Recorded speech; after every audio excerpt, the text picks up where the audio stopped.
Fixed deposit की mutual fund? हा नेहमी विचारला जाणारा प्रश्न. पण मी म्हणतो हा प्रश्नच चुकीचा आहे.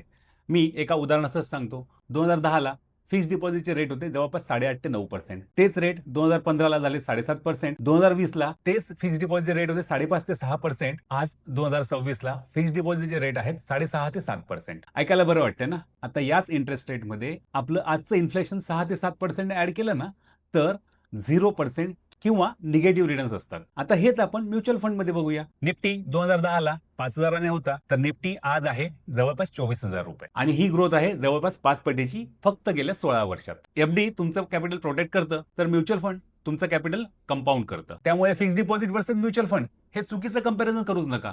तुमचं राईट असेट अलोकेशन करून घ्या आणि असेट अलोकेशनच्या विषयी अधिक जाणून घ्यायचं आहे, तर आपण मला नक्की संपर्क करा. इन्व्हेस्टमेंटचे 3 पी नेहमी लक्षात ठेवा. Short term patience, long term profit. इन्व्हेस्टमेंटला सुरुवात करतायत. प्रशांत. Thank you.